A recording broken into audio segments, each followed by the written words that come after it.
Not that it matters at all, but I think that the Rumble Roses should be added to the Dead or Alive cast. I'm serious about that. I really think it should happen.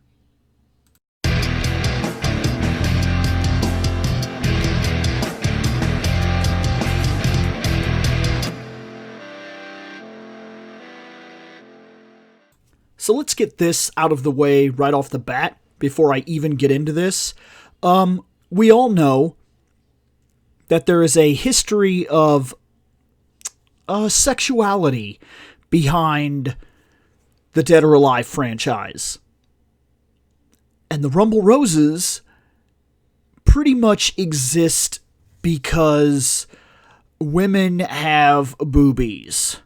That's pretty much why they exist. Let's be honest.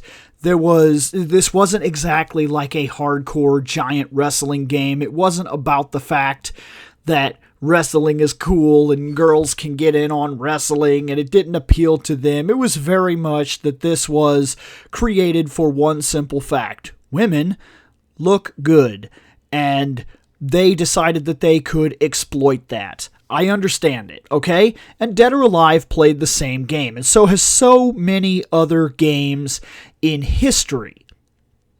But, believe it or not, I remember the first Rumble Roses game. And even though I bought it for a particular reason,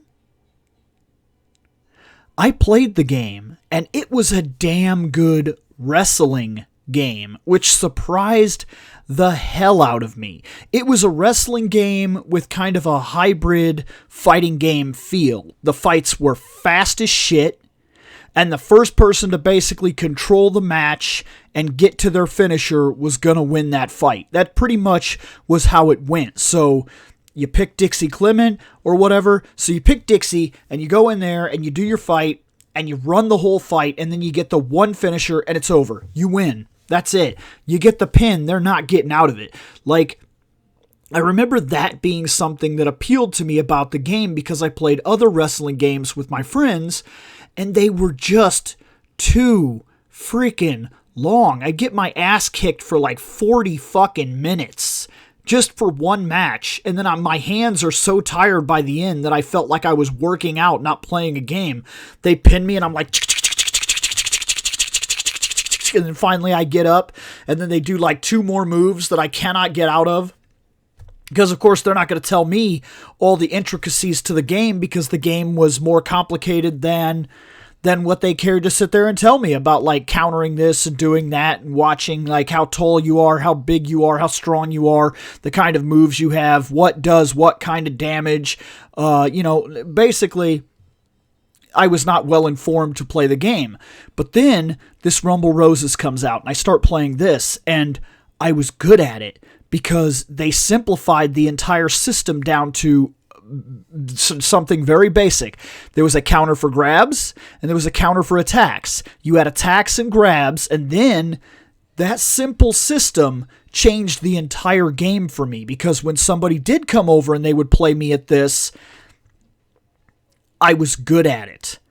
I would see that they were pressing the attack, I could counter the attack, go into grabs, and I could change the way that I was landing attacks so that they couldn't just right off the bat know what I was going to do. So I was good enough and fast enough to play this like a fighting game, and that really secured the way that this game should be played for me. Well, at the same time, I was also good at Dead or Alive. And then lately, I've noticed that Dead or Alive has introduced things like bringing in Virtua Fighter characters. And I guess that's fine. And then we have other weird things too, like where for some reason Dead or Alive has introduced Spartans, like, from Halo. And then I don't understand where they're making their decisions in terms of bringing in characters, guest characters. I really don't understand why they're making the decisions that they make when choosing guest characters, because quite frankly, there's a set of guest characters that have been right out in the open the entire time, and have been completely untouched. These two franchises were built in the same contents. Yes, they're both playing the sex appeal angle. We're not going to deny that for a second. But fighting-wise, Virtua Fighter does not belong in Dead or Alive. Virtua Fighter does not belong in Dead or Alive at all. It doesn't even begin to make sense. They don't belong there. That is two very different fighting games, where Dead or Alive is focused on fast-paced combat with a heavy emphasis on reading the opponent and mastering the counter system. It has lightning-fast punches, kicks, great fluidity, and that counter system makes it so that nothing is ever cheap. Like, I get irritated when I play a game like Tekken, and Tekken has this problem where I don't feel like all the characters are balanced in Tekken, because I get one guy and he can counter and another guy can't counter, and I remember being super pissed. Like, this guy is a martial artist that has trained his entire life, and for some reason he can't counter a punch, he can't grab that guy, he can't do this, and like, the triangle seemed broken to me when I used to play Tekken with my friends. So like, I'd go to attack, and they would grab me, they would grab my punch, and I was like, that's bullshit, because to me, a fighting game works very well when it's designed like Dead or Alive. Dead or Alive is all about mastering the combo system and changing it up in a way that stops the other person from counteracting you. So if you become patternized and you focus mainly on the low sweeps or a certain combo, they will learn a medium punch or something from that combo, and they will learn to counter it every time they see you doing it. And that puts you in a bad spot, because if you don't adapt your fighting style to deal with that, you're going to get fucking reamed. Well, there's a triangle that goes into that system that makes it work. That triangle is that grabs beat guard, attacks beat grabs, and guard beats attacks. It's that simple. If that person is pressing the attack, guard and counter. If that person is pressing the grab constantly, that's your chance to attack, because your attack will always win priority over that grab. And then so on and so forth. If that person is block happy, that's your chance to grab. If you can trick them into blocking because you're pressing the attack and switch to grabs, you've got them. Now, that's not to say that grabs can't be countered and changed as well, and that's the reason that I think Dead or Alive deserves a lot more credit than it gets as a fighting game. But let's be honest, Dead or Alive decided to push a specific angle. They decided to push the sex appeal, and when they decided to do that, they made a choice. And they became the game that they are. I'm not saying that that's a bad thing. In fact, for me, I love Dead or Alive and have been a fan of it literally since the very first game. It has been my most trusted fighting series. I believe it plays the best. I believe it has the best fighting system. I like how fast it is. I love the characters. And quite frankly, I'm not ashamed to admit that I like the sex appeal of it. There's nothing wrong with that. The whole idea in general is that it's a fantasy, right? Well, sometimes fantasies are, quote, hardcore, and all I want to do is chop the head off of a dragon. And sometimes fantasies are very much like a medieval adventure where I save a kingdom or something like that. And sometimes I gotta save the world, and sometimes I gotta fight Dragon Ball Z style. And sometimes super ridiculously attractive people beat each other up in costumes that make absolutely no sense whatsoever, but that is part of the appeal. I like that. I like the ridiculousness of it, and I like how it owned that idea for so long. It was not ashamed to be what it was, and that's one of the reasons that I liked it so much.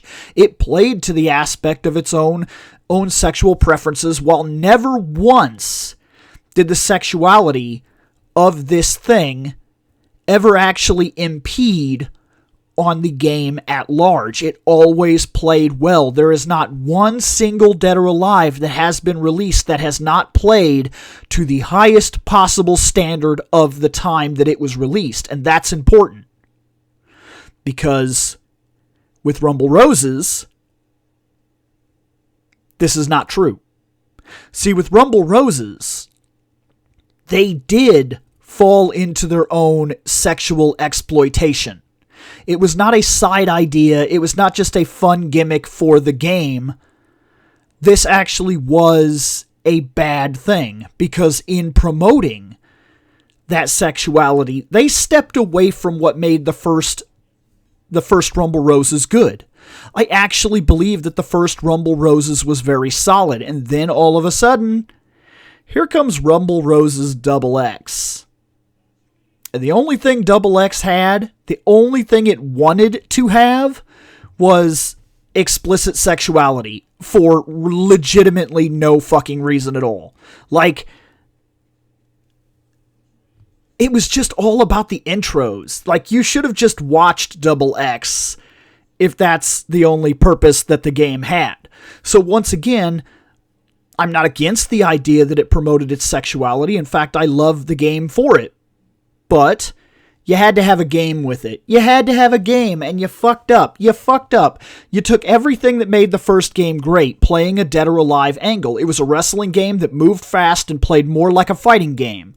And the specials were absolutely devastating and led to something. You had a game there. You sold it with sexuality, but there was a game there. Then you took this horrific sidestep, and it was a horrific sidestep, where all of a sudden, the only reason the game existed was to sell boobs. And boy, was it noticeable, because the second game just plays like a copy and paste everyday wrestling game with camera angles and intros that emphasize the fact that women have women physique. Congratulations. You threw it away. You threw it away. And I think there's a way to save yourselves. I really do.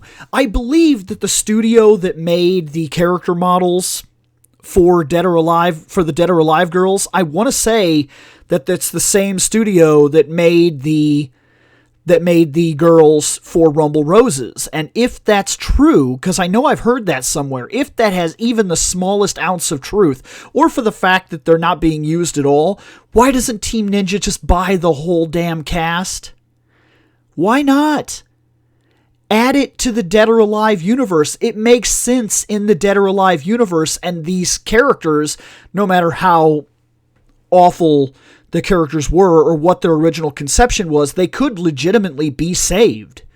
You could port those characters into the Dead or Alive universe, into the Dead or Alive games, give them back that speed that made them what they are, and run with it. There's no reason you can't do that. It would make absolute perfect sense for the Rumble Roses girls to be in the Dead or Alive universe. I'm tired of the Virtua Fighters. They don't make sense. They don't play like they're supposed to. The system doesn't really work for them. The counter system isn't that good for them.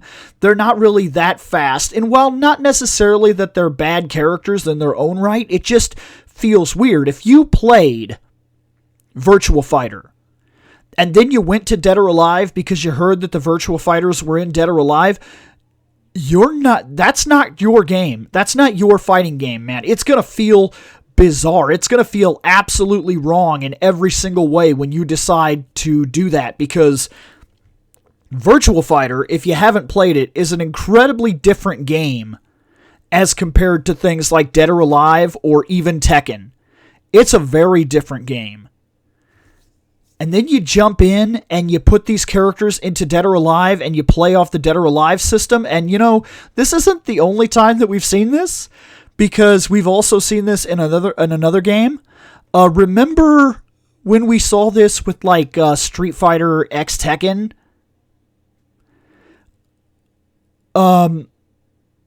Yeah. Just stop and think about that. Street Fighter X Tekken, We played that game. We remember that game. And I'm not saying that that game is bad, but it does feel awkward to use the Tekken characters in a 2D Street Fighter system.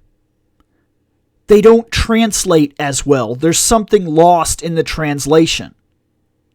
And even though a character can make a jump into another game and work just fine, like we've seen it happen before. We've seen characters like the Dead or Alive characters, mainly the ninjas, that have transferred into Warriors type games, like Dynasty Warrior-esque games.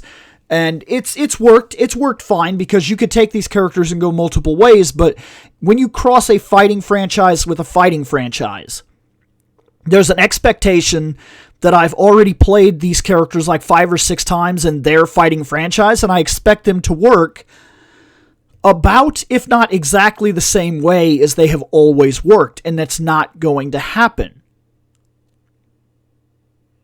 It's not. But that doesn't mean that we couldn't get away with something else. I, myself, truly believe that we could get away with moving the Rumble Roses universe into Dead or Alive, and that they would be better for it. I think it would help those characters, and it would save them. And I think it would help the Dead or Alive characters, because they make more sense. And it would also, quite frankly, save the Virtua Fighters who do not belong in Dead or Alive. They don't belong there. Send them home. I'd rather see a whole new Virtua Fighter game come up. A brand new Virtua Fighter game with all the trimmings, with the control scheme that works for Virtua Fighter, than I would ever want to see them in Dead or Alive again. Maybe that's just me, but I'm just saying.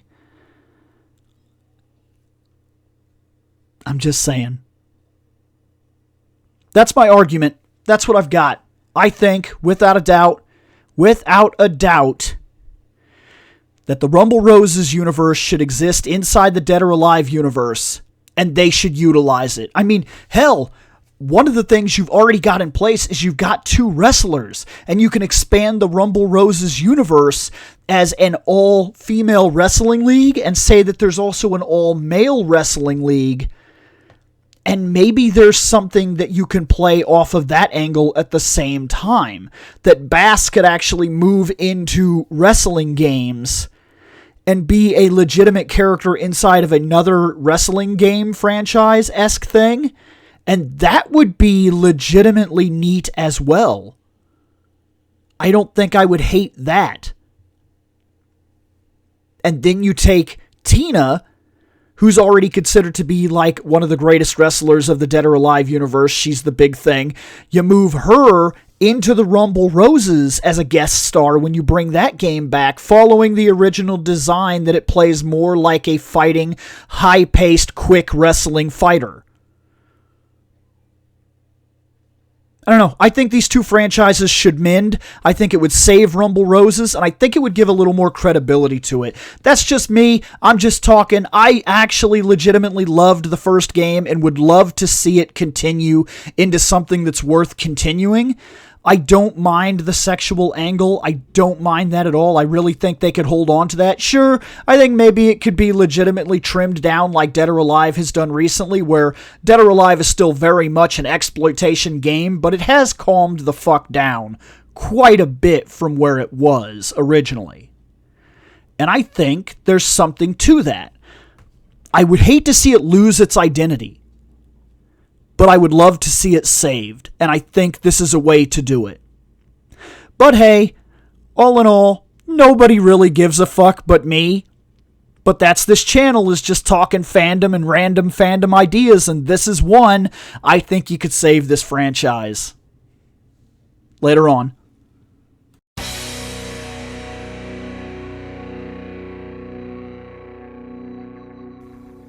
I have spoken. Take what you will from it.